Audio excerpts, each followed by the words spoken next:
In today's video, I'm going to teach you how to use ClickUp for software development. By the end, you'll have a ready-to-use Kanban setup, the right documentation at your fingertips, and a clear place to track product requests. Start by heading to clickup.com. On the home page, select Login. On the login screen, choose Continue with Google, and then pick your Google account to sign in. Using single sign-on keeps access simple and secure. If prompted, confirm any permissions so ClickUp can set up your workspace correctly. Once you're in, open the space you want to work with.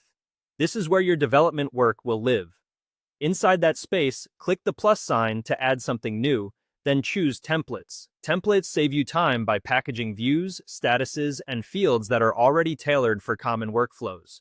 Use the search bar to look for a template and select Kanban for software development. Click Use Template. Give your template a clear title so your team knows what it's for, then open the location dropdown to confirm where it should be created in your workspace. When you're ready, click Use Template again to finalize.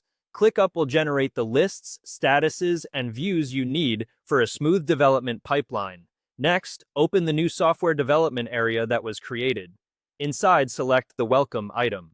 This is your start page, offering context about how the template is organized and how to get the most from it.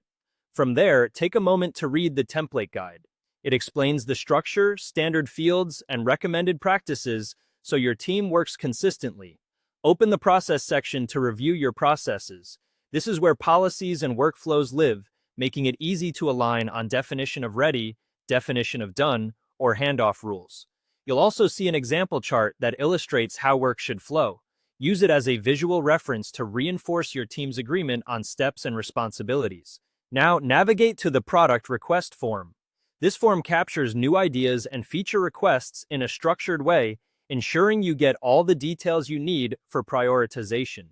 Then open My Product Requests to see your submitted items in one place, which makes follow-up and grooming much easier. Finally, switch to the board view. Here is your Kanban board showing work by status in an intuitive drag-and-drop layout. Use it to track items from backlog through in progress to done, review progress during stand-ups, and keep priorities clear for the entire team. That's it. Your ClickUp setup for software development is ready to go.